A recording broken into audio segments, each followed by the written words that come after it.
to assist those people already addicted to this and win out the problem of heroin. This table also represents the distribution of the alcoholic outlets within our counties. In Murang'a, this data we got it through the GAO. We have about 451 bars and restaurants.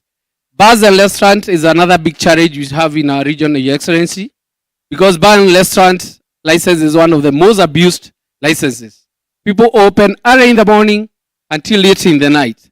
And when you look at the definition of bar and restaurant by the law, sometimes they don't qualify. We always say, and the RC will attest to this, that you see everybody is applying for this license. And bar and restaurant means you should have a bar and a kitchen, it's like a hotel environment. But utapata kichwa ya mbuzi pale nje, inachemuka na soup, na mtu ndani ni bar. So that it is licensed as the bar as restaurants, which we don't think it should qualify. The ordinary bars, they are 2093, wines and spirit 189, giving a total of 2,733 outlets in Murang'a County. In Nyeri, we have 578 bar and restaurants, 1425 bars, 65 wine and spirits, and 20, adding up to 2068. Here, when you talk of wine and spirits, we are combining both the off-license and even the distributors wine license shops. Nyandarua, we have 147 bar and restaurants. Bars, there are 934, 108 wine and spirits, and 1,089 is the total of alcoholic outlets in the county. Kiambu, it has 1,044 bars and restaurants, 2,088, 17 bars, 1,187 wines and spirits, making a total of 5,048 outlets within the county. Kirinyaga, we have 76 bars and restaurants, 1,648 bars, 191 wine and spirits, giving us a total of 1,915. In total, in summary, the outlets, alcoholic outlets in Central Region, they are almost 13,000 because there are 12,953. It's only less 7 to make it 30,000. I think these statistics should be worrying and should inform some of the decisions we are going to make. We also try to highlight the hotspots where we also have the illicit brews in the respective counties.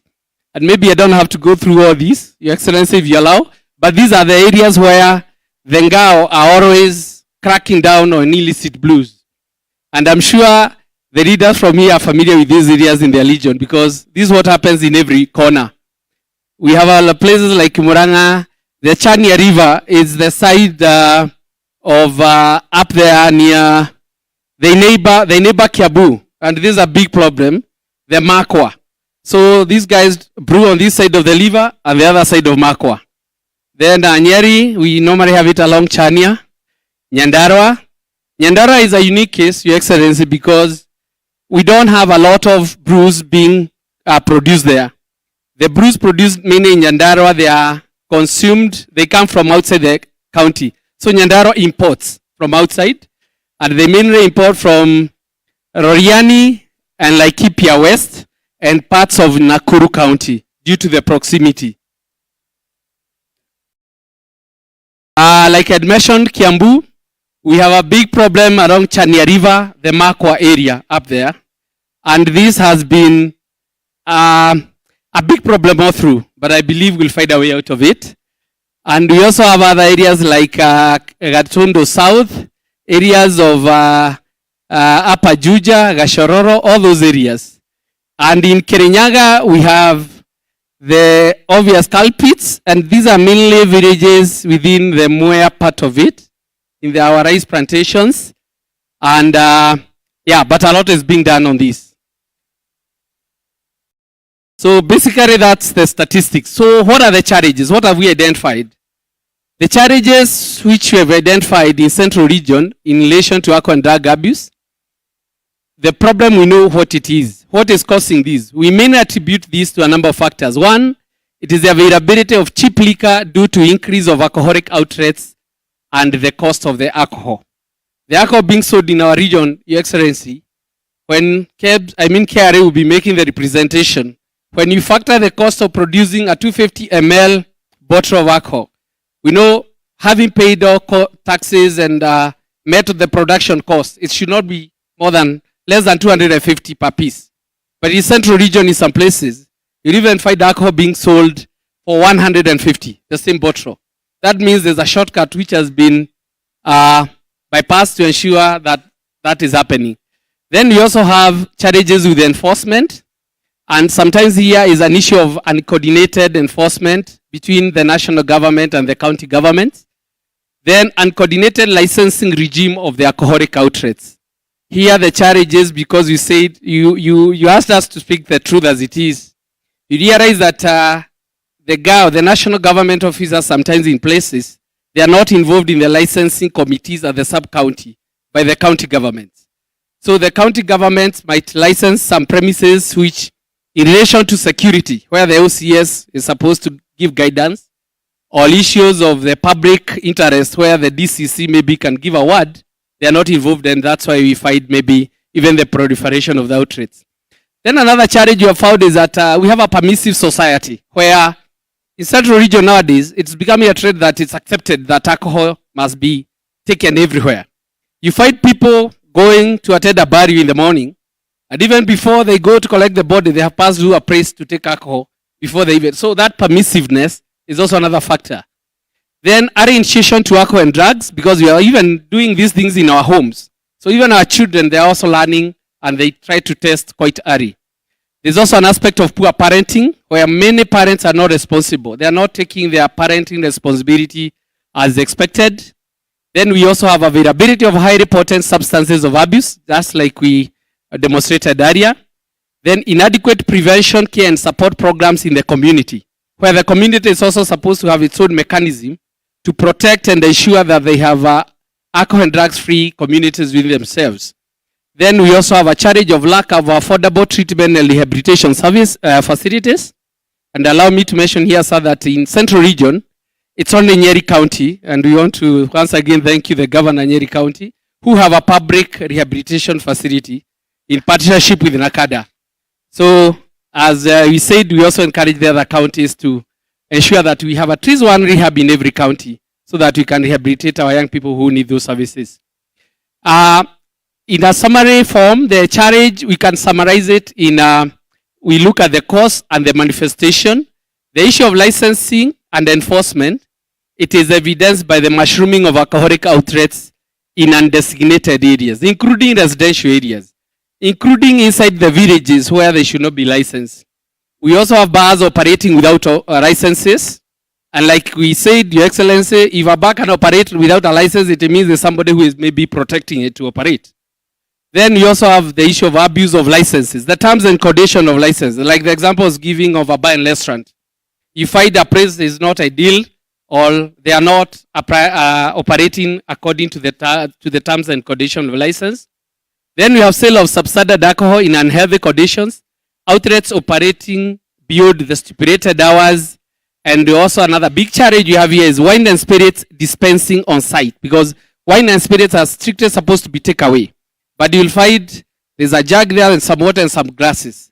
That 250 ml, two people can buy, they share, they take it there, they flush, they call it flush, and they go. That's also another big problem we are facing in the region. There's also another problem of corruption, where people pay protection fees. That's why you find bars which don't have licenses they're operating. You have issues of bribes to avoid closure and arrest. And another challenge, which is very also a big concern, is leakage of information during crackdowns. We organize a very good crackdown, but by the time you hit the ground, you find people have closed and have gone away because somebody among us is also sharing that information. Prosecution charges. Here we have cases taking too long to conclude. That's at the judiciary. Then exhibit samples analysis results taking too long to analyze at government chemists, because they always sent back to Nairobi. Then you have lenient charges and sentences and fines. And so these guys end up coming back. Anapelekwa kotini na analipa fine kidogo, and then they are back to the business. We also have a big challenge of the uncontrolled trade in ethanol and powdered beer. Here we have diversion of ethanol to manufacture substandard and counterfeit alcohol. because most of the people who are doing this substandard and very low and lowly priced alcohol, they are mainly counterfeits. Then we have the challenge of portable spirits maybe controlling the market, illegal manufacturers, and availability of powdered beer to concoct illicit brews. But this challenge, I believe, has been addressed, and KEBS maybe will shed more light. Abuse of prescription drugs. Like we had said in the survey, we have another challenge now. Prescription drugs is also another big challenge. And how it's coming about, maybe if I may enumerate a bit, is like you find somebody has been chewing miraa a lot. And we know miraa is a stimulant. So you want some time to calm down, so you go look for a prescription drug, which is a depressant. So this is also another big problem which is creeping around in our region. Shisha, as we all know, shisha was banned by the Ministry of Health, but we also have it in popular apartments and also in homes and some kind of exclusive clubs. You find it there. This is another challenge we have in our region. Next slide. So out of all that, we also sat and asked ourselves, what can be done? What is the solution to these problems? And one, we are saying on issues of licensing, we are recommending formation of alcohol, county-based intergovernmental committees on alcohol and drug abuse control. A committee bringing on board the county government, the national government, and all the players. And this committee should ensure that they monitor the issues of alcohol and will be making very, very frequent reports on the progress and the challenges. Then there's also another recommendation that we amend the regulation of the Alcoholic Drinks Control Act, ADCA, what is popularly known as Mutudo Law, to include and provide for a formula to determine the maximum number of alcoholic outlets to be licensed in a given area based on population density. This one was envisaged in the Act. Actually, I think Section 12A of Alcoholic Drinks Control Act has that bearing. But there's no formula such that we say like a place like Nyeri town with a given population, how many outlets can we allow? What's the maximum number? So I think that's something which we can ask our members of parliament to help us in that. Then counties, we're also recommending that counties to invest in research, prevention, and treatment and rehabilitation program from the liquor licensing fees. Remember, liquor licensing now is a devolved function. And Your Excellency, the challenge you have been facing in most counties and not only central region, liquor licensing fees are being paid into the ordinary county revenue fees. Whereas the Alcoholic Drinks Control had established a fund, where this money is supposed to go into a fund, which is supposed to support all alcohol control and rehabilitation programs.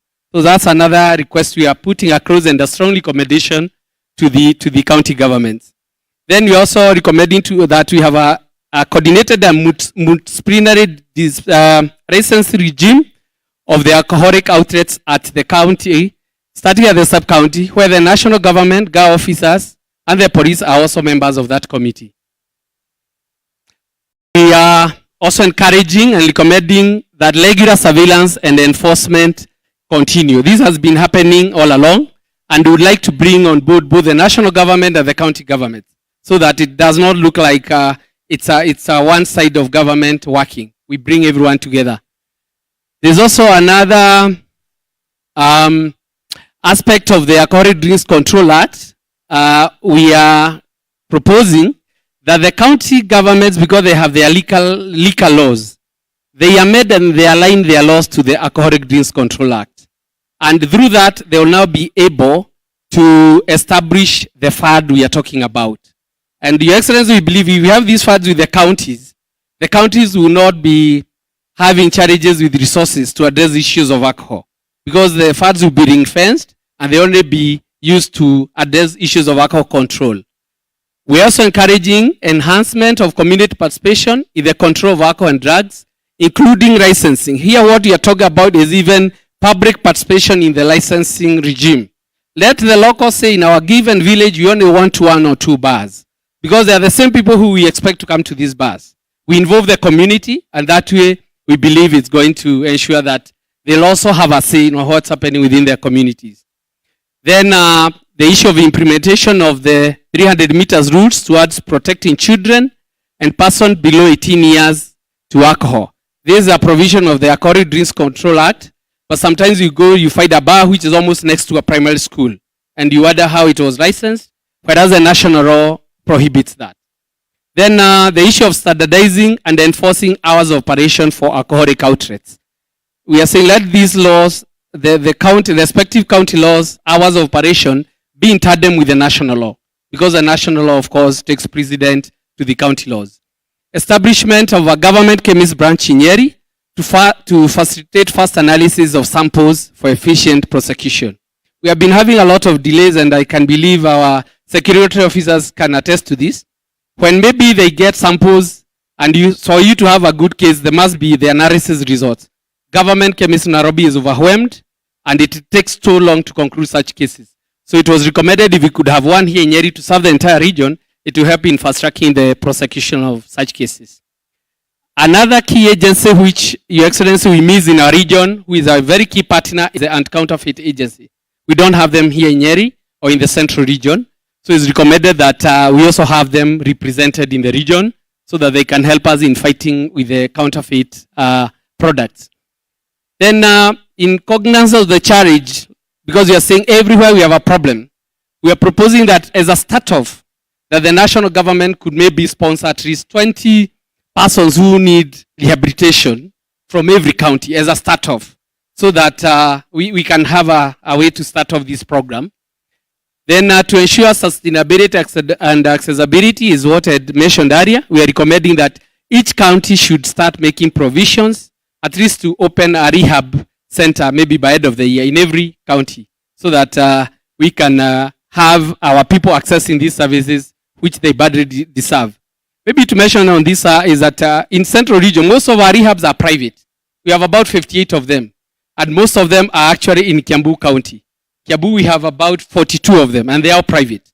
And the minimum charge they are charging is 50,000 per month, and one is 90 days program. So you can imagine a family who have been suffering with somebody who has given them trouble, paying 150,000. It's almost impossible. So that's why we're encouraging county governments to help us in this. Then we're also recommending that through the NGAOs and the counties, the enforcement teams, we create a database of persons who have been prosecuted or involved in issues of alcohol and drug abuse, so that as they are taken to court, we can tell the court these are a serious offender, and maybe the sentences may be deeper, because the courts usually say when you just bring him and you charge with this, we don't tell us he has been doing it, they give them very lenient sentences. And then the aspect of participation of all stakeholders in this war, religious leaders, our parents, CBOs, teachers, and everybody else in the campaign.